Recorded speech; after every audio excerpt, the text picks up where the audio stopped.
मेरा प्रभाव तुझे मालूम नहीं है, इसी से तू ब्राह्मण के धोखे में मेरा निरादर कर बोल रहा है। धनुष तोड़ डाला, इससे तेरा घमंड बहुत बढ़ गया है। ऐसा अहंकार है मानो संसार को जीत कर खड़ा है।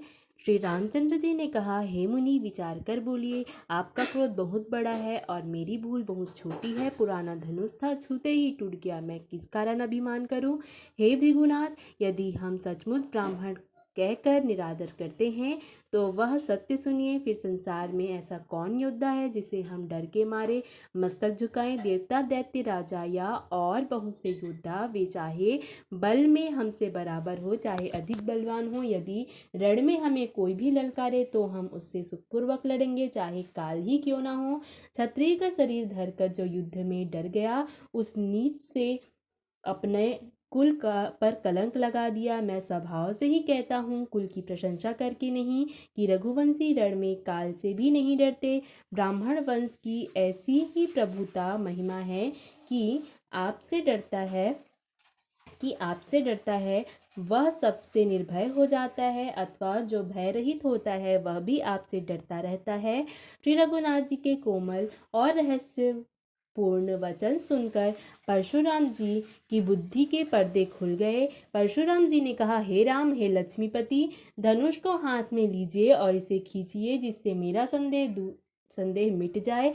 परशुराम जी धनुष देने लगे, तब वह आप ही चल गया। तब परशुराम जी के मन में बड़ा आश्चर्य हुआ। तब उन्होंने श्री रामचंद्र जी का प्रभाव जाना, उनका शरीर पुलकित हुआ और प्रफुल्लित हो गया। वे हाथ जोड़कर मधुर वचन बोले, प्रेम उनके हृदय में समाता न था। हे रघुकुल रूपी कमल वन के सूर्य, हे राक्षसों के कुल रूपी घने जंगल को जलाने वाले अग्नि, आपकी जय हो। हे देवता, ब्राह्मण और गौ का हित करने वाले, आपकी जय हो। हे मद, मोह, क्रोध और भ्रम से हरने वाले, आपकी जय हो। हे विनय, शील, कृपा आदि गुणों के समुद्र और वचनों की रचना में अत्यंत चतुर, आपकी जय हो। हे सेवकों को सुख देने वाले, सब अंगों से सुंदर और शरीर में करोड़ों कामदेवों की छवि धारण करने वाले, आपकी जय हो। मैं एक मुख से आपकी क्या प्रशंसा करूं। हे महादेव जी के मन रूपी मानसरोवर के हंस, आपकी जय हो। मैंने अनजान में आपको बहुत से अनुचित वचन कहे। हे क्षमा के मंदिर, दोनों भाई, मुझे क्षमा कीजिए। हे रघुकुल के पाता का स्वरूप श्री रामचंद्र जी, आपकी जय हो, जय हो, जय हो। ऐसा कहकर परशुराम जी तप के लिए वन को चले गए। यह देखकर दुष्ट राजा लोग बिना ही कारण के मन कल्पित डर से रामचंद्र जी से तो परशुराम जी बिहार गए। हमने इनका अपमान किया था, अब कहीं ये उसका बदला न ले, इस व्यर्थ के डर से भयभीत हो गए। वे कायर चुपके से जहां तहां भाग गए। देवताओं ने नगाड़े बजाए, वे प्रभु के ऊपर फूल बरसाने लगे। जनकपुर के स्त्री पुरुष सब हर्षित हो गए, उनका मोह में अज्ञान से उत्पन्न शूल मिट गया। खूब जोर से बाजे बजने लगे, सभी ने मनोहर मंगल साज सजे, सुंदर मुख और सुंदर नेत्रों वाली तथा कोयल के समान मधुर बोलने वाली स्त्रियां झुंड की झुंड मिलकर सुंदर गान करने लगी। जनक जी के सुख का वर्णन नहीं किया जा सकता, मानो जन्म का दरिद्री धन का खजाना पा गया हो।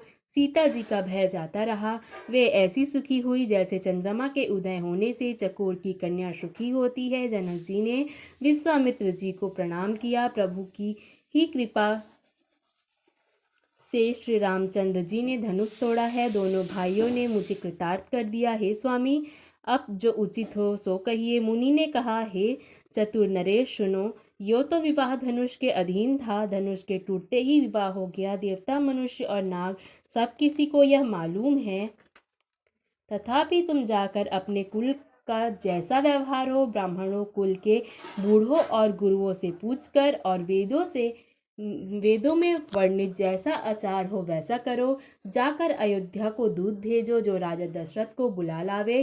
राजा ने प्रसन्न होकर कहा, हे कृपालु, बहुत अच्छा। और उसी समय दूतों को बुलाकर भेज दिया।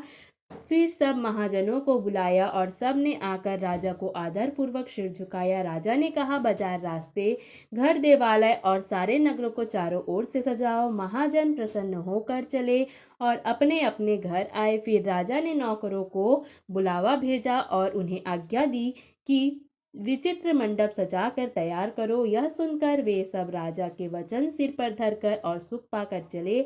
उन्होंने अनेक कारीगरों को बुला भेजा जो मंडप बनाने में कुशल और चतुर थे। उन्होंने ब्रह्मा की वंदना करके कार्य आरंभ किया और पहले सोने के केले के खंभे बनाए, हरी हरी मड़ियों, पन्ने के पत्ते और फल बनाए तथा पद्मराग मड़ियों, मणिक के फूल बनाए। मंडप की अत्यंत विचित्र रचना देखकर ब्रह्मा का मन भी भूल गया। बांस सब हरी हरी मड़ियों, पन्ने के सीधे और गांठों से युक्त ऐसे बनाए जो पहचाने नहीं कि मड़ियों के हैं या साधारण जाते थे। सोने की सुंदर नागबेली, पान की लता बनाई जो पत्तों सहित ऐसी भली मालूम होती थी कि पहचानी नहीं जाती थी। उसी नागबेली को रचकर और पच्चीकारी करके बंधन बनाए। बीच बीच में मोतियों की सुंदर झालरें हैं। माणिक, पन्ने, हीरे और फिरोजे इन रत्नों को चीर कर, कोर कर और पच्चीकारी करके इनके लाल, हरे, सफ़ेद और फिरोजी रंग के कमल बनाए। भंवरे और बहुत रंगों के पक्षी बनाए जो हवा में के सहारे गूंजते और गूंजते थे। खंभों पर देवताओं की मूर्तियां गढ़कर निकाली जो सब मंगल द्रव्य लिए खड़ी थी। गज मुक्ताओं के सहज की सुहावने अनेक तरह के चौके पुराए। नीलमणि को कोरकर अत्यंत सुंदर आम के पत्ते बनाए। सोने के बौर अर्थात आम के फूल और रेशम की डोरी से बंधे हुए पन्ने के बने फलों के गुच्छे सुशोभित हैं। ऐसे सुंदर और उत्तम वंदनवार बनाए जैसे कामदेव ने फंदे सजाए हों। अनेक मंगल कलश और सुंदर ध्वजा, पताका, पर्दे और चंवर बनाए जिसमें मणियों के अनेक सुंदर दीपक हैं। उस विचित्र मंडप का तो वर्णन ही नहीं किया जा सकता जिस मंडप में श्री जानकी जी दुल्हन होंगी। किस कवि की ऐसी बुद्धि है जो उसका वर्णन कर सके।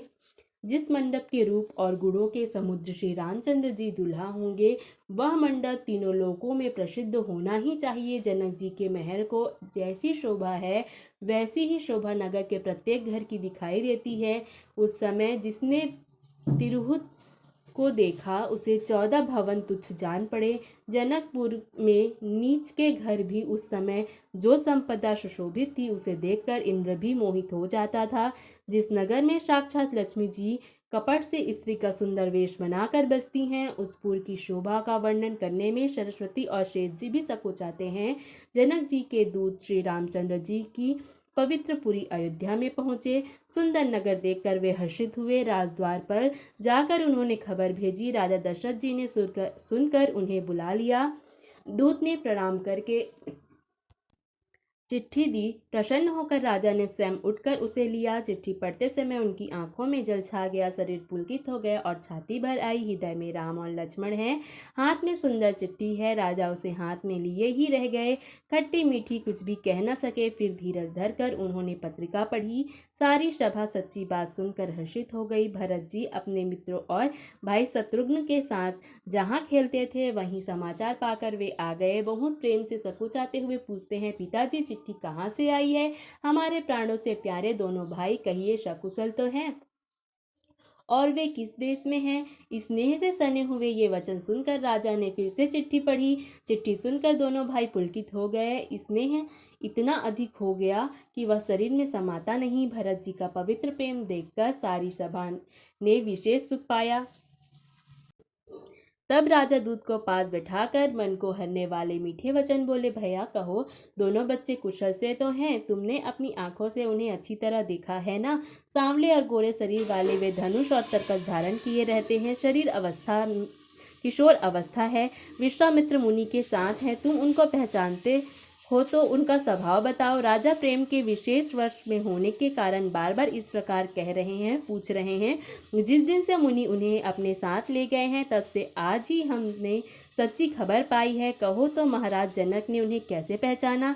ये प्रिय प्रेम भरे वचन सुनकर दूत मुस्कुराए। दूत ने कहा, हे राजाओं के मुकुटमणि, सुनिए, आपके समान धन्य और कोई नहीं है। जिनके राम लक्ष्मण जैसे पुत्र हैं, जो दोनों विश्व के विभूषण हैं।